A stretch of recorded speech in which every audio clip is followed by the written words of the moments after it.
Hi everyone, this is Veronica. आज हम कुछ कंफ्यूजिंग टर्म्स को पढ़ेंगे। कुछ स्टूडेंट्स के लिए ये टर्म्स बहुत इजी होंगी, आपको इजीली सबके बारे में डिफरेंस जो है वो मालूम होगा।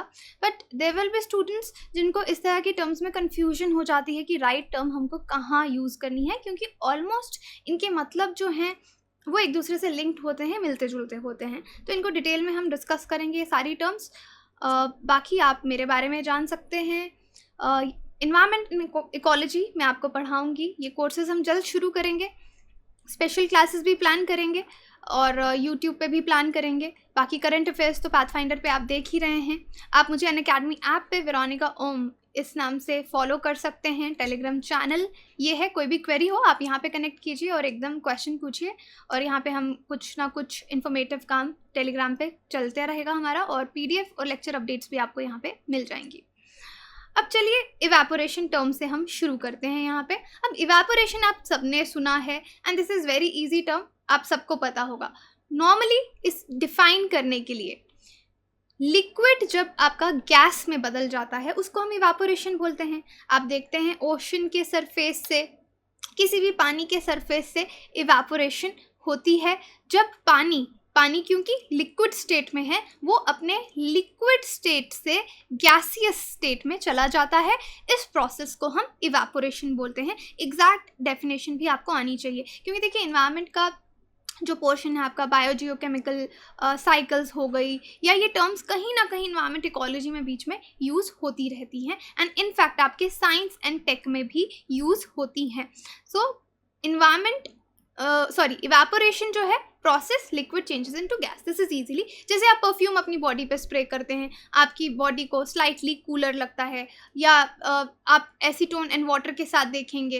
तो ये जो इफेक्ट है ये इवेपोरेशन की वजह से होता है, जिसमें मैटर एक स्टेट से दूसरे स्टेट में चला जाता है, लिक्विड से वेपर स्टेट में चला जाता है। So this is evaporation. Examples आप मुझे कमेंट सेक्शन में प्लीज़, जो मैंने एग्जाम्पल्स दी है ना, इसके हट के आपको कौन कौन सी एग्जाम्पल्स पता हैं आप मुझे कमेंट सेक्शन में दीजिए कि एग्जाम्पल्स इवेपोरेशन की क्या है। आप पानी कहीं पे गिरा देते हैं, थोड़ी देर में अगर आप उसको नहीं भी साफ़ करेंगे तो वो सूख जाएगा। तो ऐसा क्यों होगा? अगर सूरज के सामने आपके बाहर जैसे बालकनी होती है, पानी गिर गया, तो this is because of evaporation, कि वहाँ पे कोई भी आपको वाटर पार्टिकल थोड़ी देर के बाद नहीं मिलेगा, क्योंकि पानी इवेपोरेट हो गया होगा। क्योंकि वाटर पार्टिकल्स में इतनी एनर्जी वो गेन कर लेते हैं कि वो गैस में कन्वर्ट हो जाते हैं। तो ये एग्जाम्पल आप और एग्जाम्पल भी दे सकते हैं। So this is very easy. Evaporation देखिए यहाँ पे इसमें दिखा रखा है कि ये लिक्विड स्टेट से आपका चला गया gases form. Now next term is transpiration. ये हो सकता है आपको मालूम हो सकता है ना मालूम हो। ट्रांसपिरेशन भी कुछ सिमिलर प्रोसेस है, लेकिन इसमें डिफरेंस है, क्योंकि ये एक बायोलॉजिकल प्रोसेस है। बायोलॉजिकल प्रोसेस, जो भी हम किसी भी चीज़ को बायोलॉजिकल प्रोसेस बोलते हैं, दैट मीन्स वो लिविंग ऑर्गेनिज्म से जुड़ा हुआ है, उसमें लिविंग ऑर्गेनिजम्स इन्वॉल्व हैं, चाहे एनिमल्स चाहे प्लांट्स।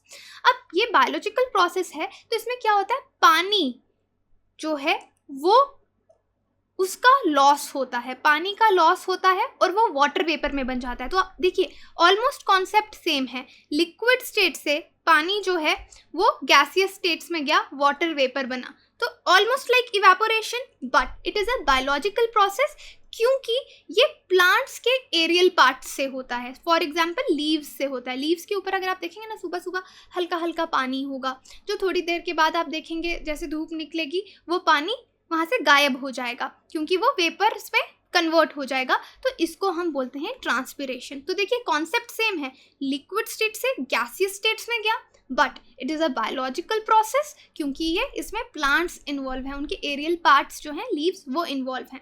अब जितने भी लिविंग ऑर्गेनिजम्स हैं उन्हीं की तरह प्लांट्स का भी एक्सक्रीटरी सिस्टम होता है। ह्यूमंस में है, किडनी हमारा एक्सक्रीशन का पार्ट है, यूरिन हम पास करते हैं, एक्सक्रीटा पास करते हैं, that is our excretory system. तो इसी तरह से प्लांट्स का भी अपना वेस्ट एलिमिनेट करने का तरीका होता है, एक्सक्रीटरी सिस्टम रहता है, कि एक्सेस वाटर जो उनकी बॉडी में होगा, प्लांट्स में जो होगा, वो उससे उसको बाहर निकाल देंगे, डिस्चार्ज कर देंगे। तो ये जो प्रोसेस है जहाँ पे वाटर को एलिमिनेट किया प्लांट बॉडी से, इसको हम ट्रांसपिरेशन कहते हैं। सो इन जनरल आप कह सकते हैं transpiration is a type of evaporation of water from the surface of leaves.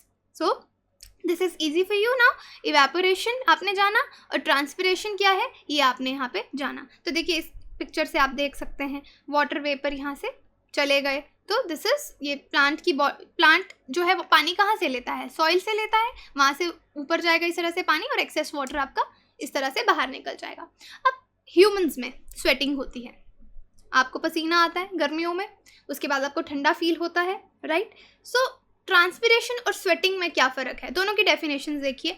Transpiration आप समझ गए, loss of water from plants. Sweating क्या है, यहाँ पे आपको पसीना आएगा, एक्सक्रीशन ऑफ स्वेट होगा स्वेट ग्लैंड्स के द्वारा, क्योंकि हम में क्या है, स्वेट ग्लैंड्स हैं और ये मैमल्स जो हैं उनकी स्किन पे होते हैं। स्वेट ग्लैंड्स जितने भी मैमल्स हैं उन पे होते हैं, वहाँ उसको हम स्वेटिंग बोलते हैं।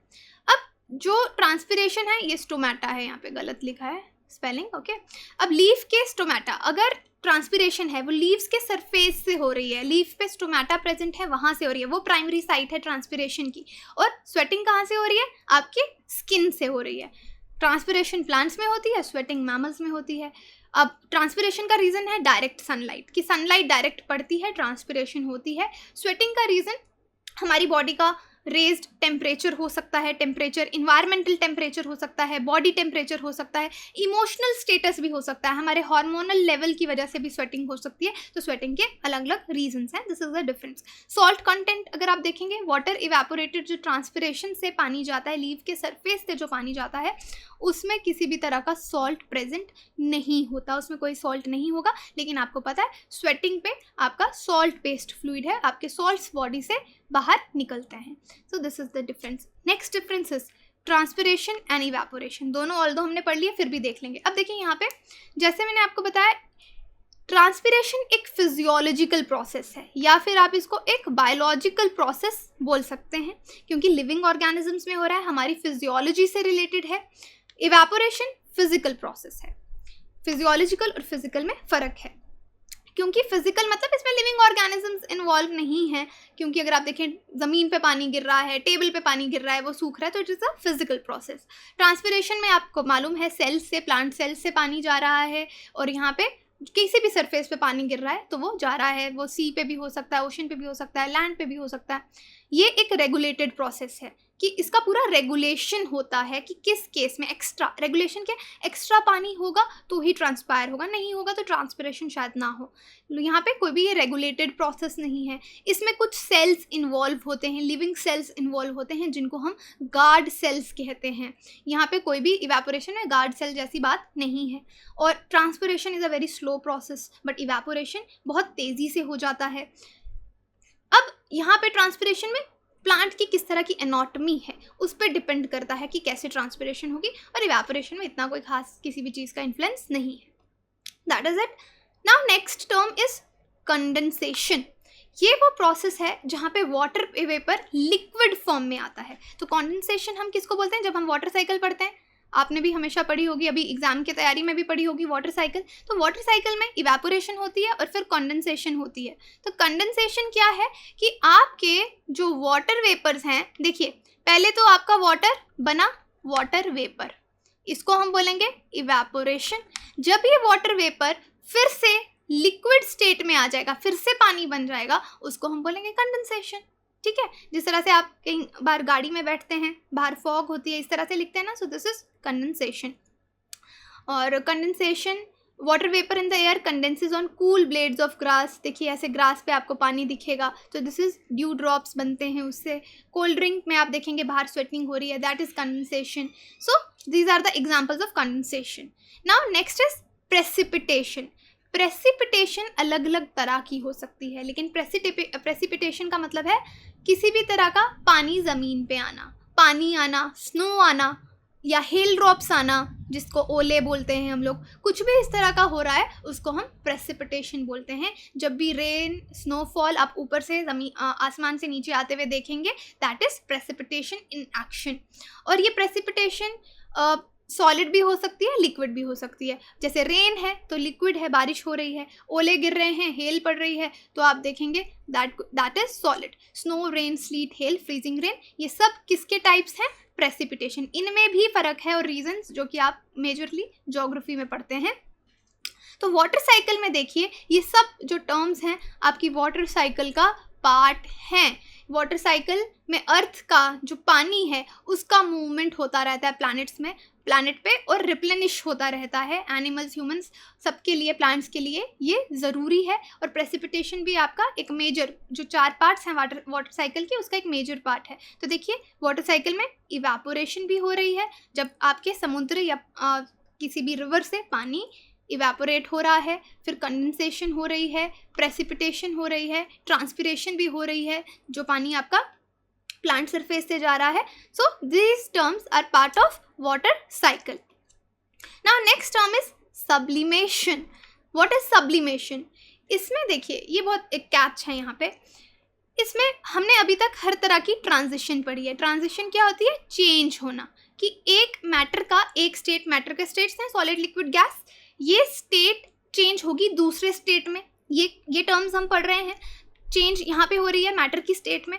यहाँ पे क्या है, यूजुअली क्या होगा, जब कोई सब्सटेंस डायरेक्टली सॉलिड फेस से गैस फेस में बनेगा, ठीक है, डायरेक्टली फ्रॉम सॉलिड से गैस फेस में चला जाएगा, उसके बीच में वो लिक्विड नहीं बनेगा, इंटरमीडिएट उसका ये फेस नहीं आएगा, एकदम सॉलिड से गैस बन गया, लिक्विड नहीं बना, मेल्ट होके पहले लिक्विड बने, ऐसा होना जैसे कि आइस है, पहले वो मेल्ट होके वाटर बने, फिर वो वाटर वेपर बने, that is a different process. यहाँ पे सॉलिड एकदम गैस बन गया, इसको हम सब्लिमेशन बोलते हैं। और सबसे अच्छी एग्जांपल है इसकी dry ice, which is frozen form of carbon dioxide. Carbon dioxide का फ्रोजन फॉर्म है ड्राई आइस। तो यहाँ पे आप देख सकते हैं ये सॉलिड फॉर्म से सीधा गैसियस फॉर्म में बनती है, लिक्विड स्टेज इसमें नहीं आती।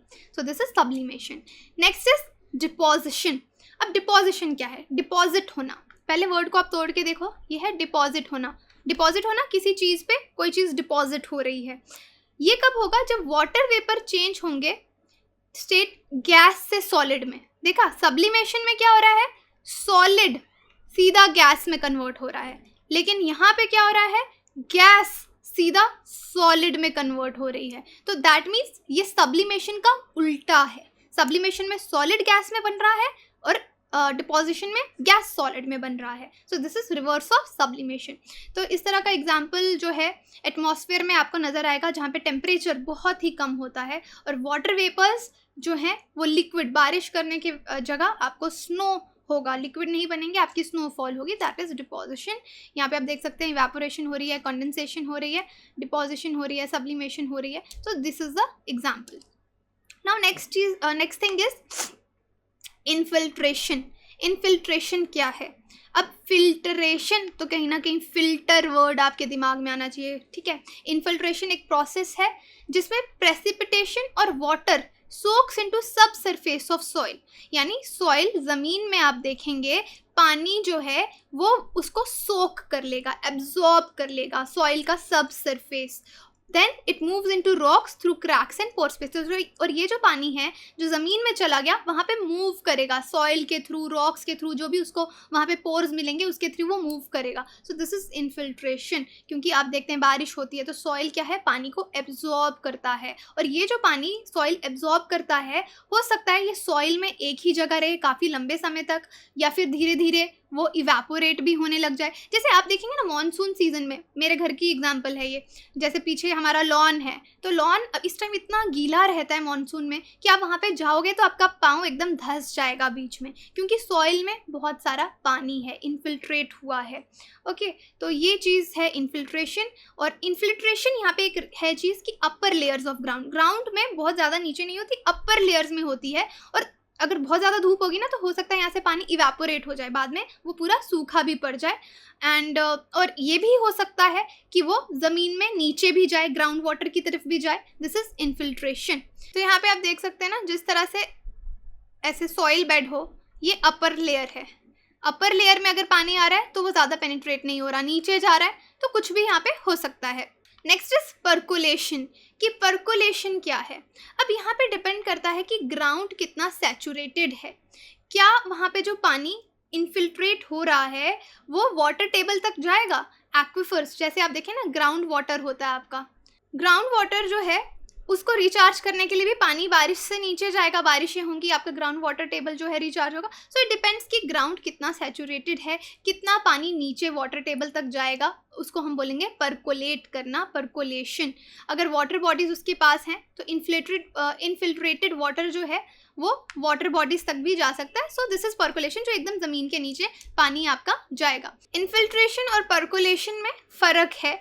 जैसे इनफिल्ट्रेशन क्या है, डाउनवर्ड मूवमेंट है पानी की सरफेस ऑफ सॉइल से, लेकिन परकोलेशन क्या है, इसमें फिल्टरिंग हो रही है इनफिल्टर्ड वाटर की, यानी जो वाटर ज़मीन में गया है उसकी फिल्ट्रेशन हो रही है. वो सॉइल की एक एक लेयर से जाएगा ना तो साफ़ होता जाएगा, उसकी फिल्ट्रेशन होती जाएगी. तो दैट इज़ परकोलेशन.